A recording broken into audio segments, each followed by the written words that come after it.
దర్శకుడు పూరి జగన్నాథ్ ఒకానొక సందర్భంలో అచ్చమైన నిజాన్ని వెల్లడించాడు. అయితే ఇస్మార్ట్ శంకర్ గురించి ఒక ఆసక్తికరమైన విషయం. ఇక్కడికి రాకుండా మిమ్మల్ని కలవకుండా మా సినిమాలు విడుదల కావు. డబుల్ స్మార్ట్ అంటే నాకు రామ్ తప్ప మరేది గుర్తుండదు. అతడు ఎనర్జెటిక్ హీరో. సెట్స్లోకి అడుగుపెట్టిన సీన్ పేపర్ చూస్తున్న కసి కనిపిస్తుంది. Hair style, walking style, Telangana యాస ఇలా ప్రతి దాంట్లో వైవిధ్యం చూపిస్తున్న శంకర్ పాత్రలో ఒదిగిపోయారు. నటుడిగానే కాదు, రామ్ మంచి డాన్సర్ అనే సంగతి తెలిసింది. అతడు లేకపోతే శంకర్ క్యారెక్టర్ లేదు. ఇస్మార్ట్ శంకర్ కంటే రెట్టింపు ఉత్సాహంతో డబుల్ ఇస్మార్ట్తో నటించారు.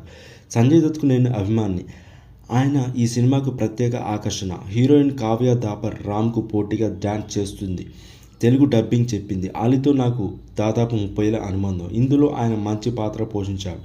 కామెడీ టాక్ గురించి 15 సంవత్సరాల క్రితమే చెప్పా అతనికి. మా నిర్మాణ సంస్థకు బలం చారమి అని చెప్పారు. ఇతరుల కోసం మీ ఒపీనియన్ మార్చుకో.